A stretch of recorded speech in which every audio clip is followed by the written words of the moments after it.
I suppose, comes outside the business as well. You know, we make a concerted effort to meet whether they're people in government or people in people like Bob Mansfield. I've made points of meeting just to pick their brain on what they've done in their industry. Other people that are leaders in their own industry. It's always good, and I suppose that's where days like today are really good to mingle with people that have done it. Some of the last speakers have been really great, and to be able to go one step further and maybe make appointments with them and meet with them and pick their brain. And I think that's been another point of our success. I'm going to keep saying that because it's all good points to our success. Excellent people. This is, I think every seminar you'll go to, this will come up.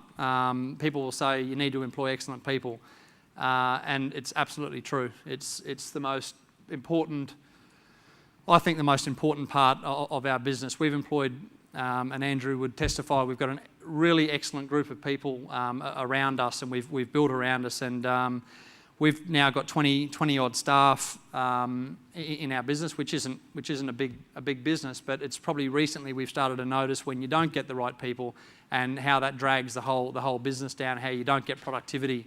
I firmly believe that getting one right person is better than is more productive than three average people. So it's really important. I just went to a seminar the other day where someone was saying be slow to hire and fast to fire, and that's imperative. It's really too many times we've just employed someone because we need to fill a vacancy, but not knowing that how detrimental that's going to be to our business. And when we find the right person, how productive that is. And also, if you're going to delegate, obviously for growth, you need to delegate parts of what you do then to other people, and without the right people in the right places, then you're not going to be able to do that. You're not going to be able to move on. You're always going to get sucked back into that area. So I suppose it's a matter of finding someone as good or better than you, and then delegating, and that's something that we've done really well. We've gone to a stage where we've employed people that are that good. They are now part of the business. We've allowed them to buy into the business, and that obviously guarantees us that they're going to stay there. And it obviously gives them more out of it as well. And obviously learn how to delegate to these people. I'm pretty good at this now. I just find the right people, delegate, and move on to what is most productive. The most productive thing that I can be doing, I'm always doing in our business, and I delegate to those people. Ability to take risks, this is pretty much a no-brainer. I suppose for any growth or to move forward in life, you need to take risks. So they need to be measured risks. I suppose you always need to have a look at the weaknesses and the threats again, but you do need to take risks in life and in business, and sometimes you need to just take that step out of your comfort zone, as Robbo mentioned before. Sometimes you may not feel comfortable doing it, but if you're going to, there is a saying that if you always do what you've always done, you'll always have what you've always got. And I suppose that's where you need to take that extra step sometimes and do something out of your comfort zone. Planning, coaching, got a couple of points there. Set long-term goals. Again, getting back to when we started, it is so important to have absolute clarity on your long-term visions, on the long term, where you want your business to end up. And I say 15 years because who knows what they're doing in 15 years, but all that means is you know what your end game is and what picture you want your business to look like in 15 years. It might only be 5 years or 10 years or 20 years, but it's a long-term goal. And once you've got clarity on your long-term goal, nothing will stop you getting there. You can always direct yourself and get yourself back on the path to your long-term goals. Once you've got the long-term goals, it's then a matter of breaking them down into your 90-day, into your 1-year goals and then your 90-day goals, which is basically your road to success, or your road to your long-term goals. I've quoted Henry Ford's saying as obstacles are those frightening things you see when you take your eye off your goals. And I suppose there's a lot of things in our industries that we don't have control of, and be they politics, or in your your own industry, they might be interest rates. I'm not sure how internal and external elements affect your industry and your business, but there's some things you haven't got control of, but there are a lot of things that you have got control of within your business, and whether that's marketing, whether that's your own planning, whether it's growing a certain part of the market share within your industry. And what you need to do is grasp those areas and really work towards those long-term goals. Because if you start making excuses and looking outside of the things that you haven't got any influence of, that's when you're going to go off the track. So you really need to keep your mind focused on your long-term clarity in your goals. This has been, and I don't want to blow any wind up Andrew's way, but he and he hasn't paid me to say this, but we probably started coaching in about 2 years after we started, and again, having clarity is so important. But one of the things we found as business owners is we didn't have anyone there to manage us, and didn't have anyone to be measurable to. And what Andrew's done and what Action Coach has done is that he's kept us measurable, and he's kept us on the line to success, and kept us clear on our long-term visions. And it's been absolutely imperative to our growth having Action Business Coach involved in our business, and or having a coach involved in our business. And so that's it's just so crucial to have those long-term goals, and then to break them down and be measurable each quarter, be measurable for what you're doing. Because if you don't, you're going to get nowhere. And you're definitely not going to achieve those bigger goals that you've got.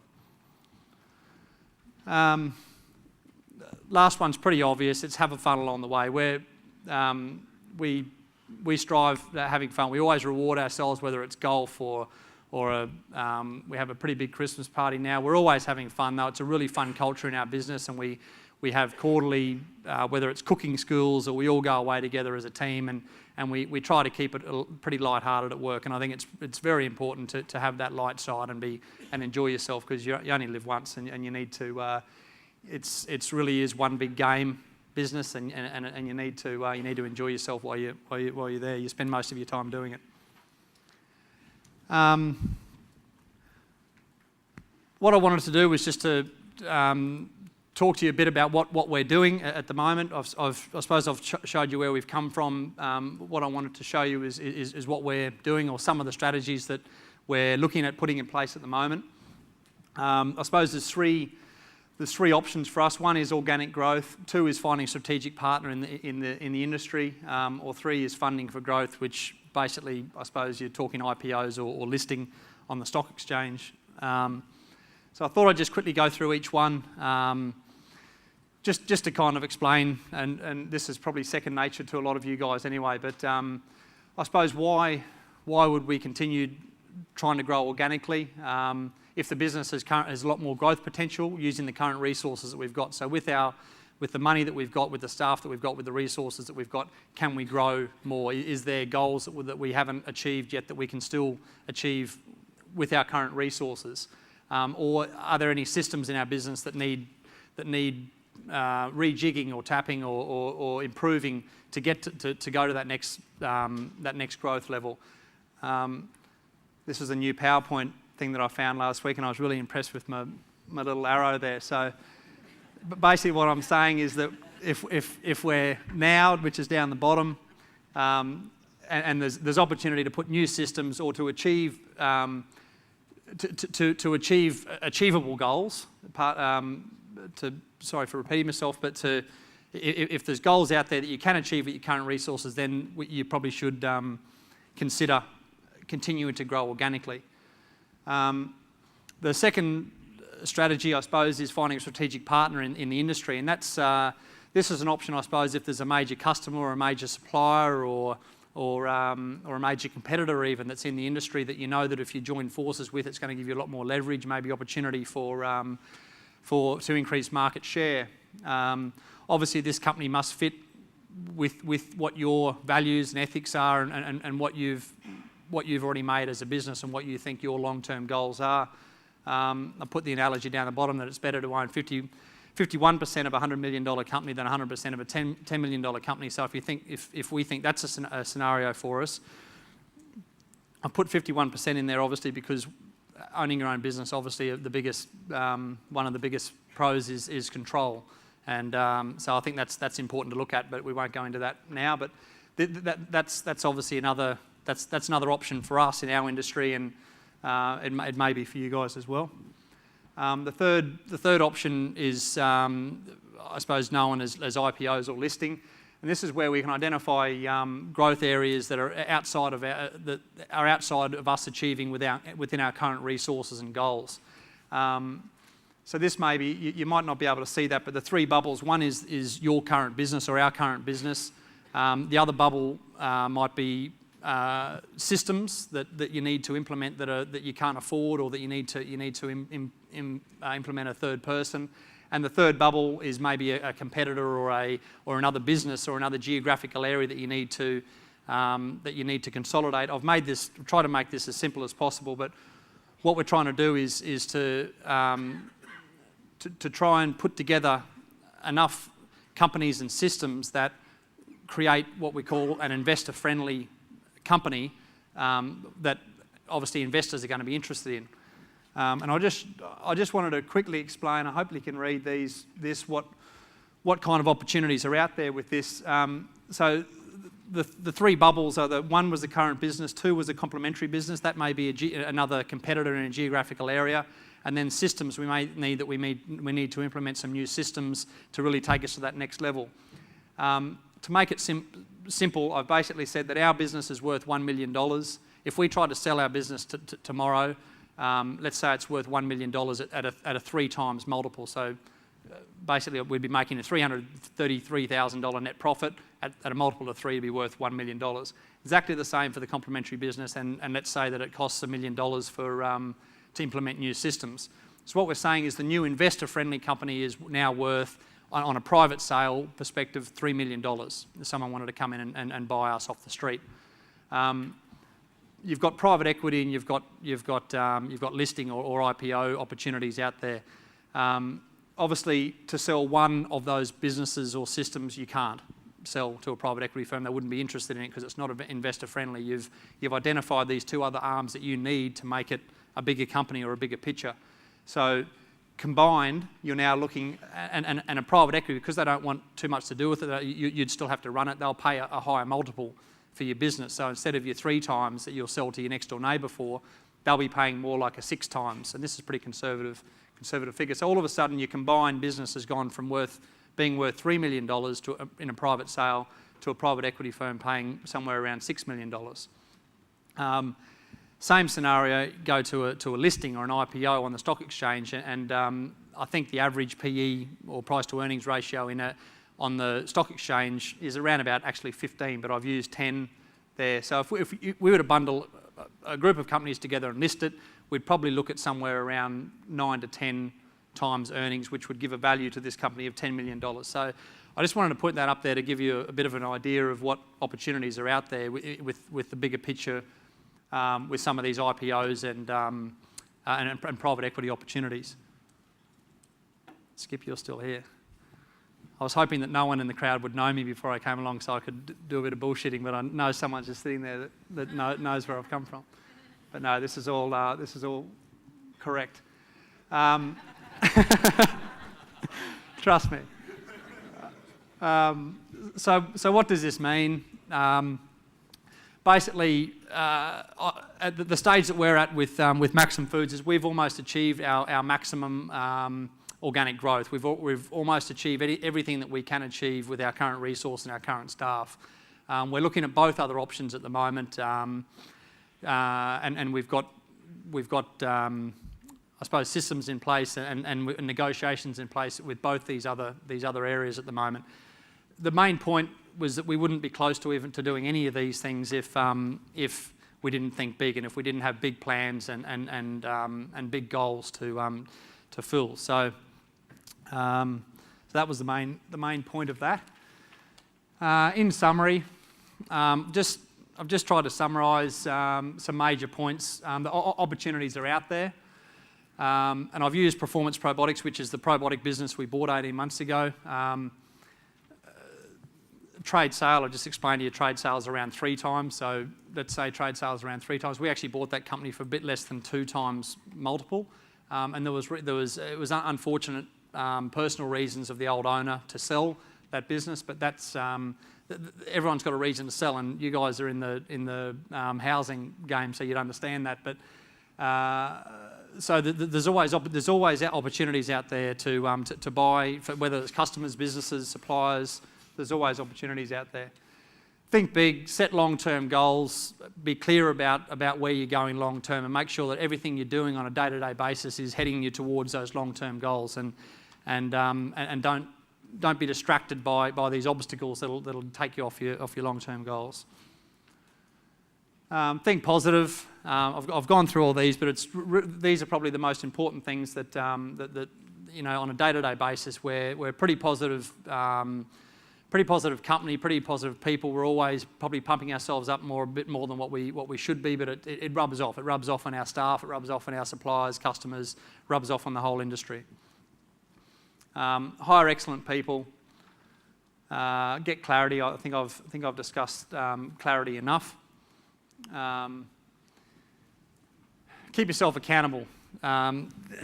This is just crucial, and I've gone through this with the coaching, but it's really important to, if you're setting goals and you want to get to that next level, you need to keep yourself accountable. And whether that's through other people, you can do it with other people in your business. Might be your business partner, your sales partner, anyone else. You might get together on a weekly basis and go through your goals for last week, or a month, or on a bigger picture, a quarter or a year. But it's crucial that you keep yourself accountable to achieving the goals that you set. Otherwise, you'll have no chance of achieving them. You only live once. Have fun along the way. And just I got a bit of inspiration from a YouTube video the other day, and it was basically to take the hits and keep moving forward towards your long-term goals. And I found a clip from Rocky Balboa. And so it's a bit of it's a bit left field, but the point that Rocky makes in this little clip, and make sure you listen to it. It's really crucial, and I think it's very important. And I wanted to finish my presentation with this clip.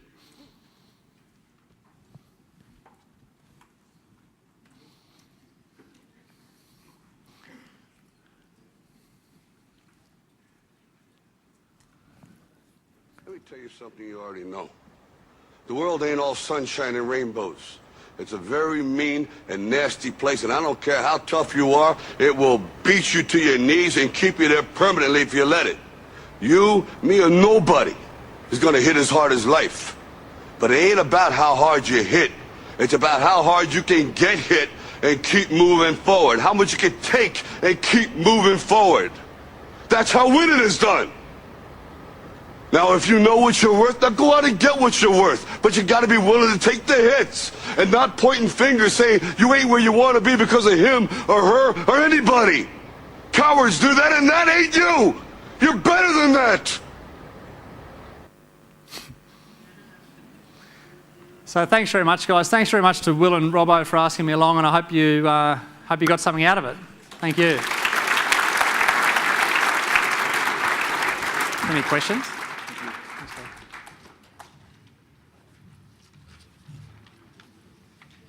Just a show of hands, who's actually feeling the pinch of the way the economy is at the moment? Just to be honest, feeling the pinch of the way the banks are and the way the economy is. Yeah, it's really interesting, particularly that last point that's Ben raised. And one of the strongest attributes that Ben has is he really can take the hits, and it's so easy for him to stay on track because he has got such longer term and bigger goals. And just another show of hands, who feels like after that hearing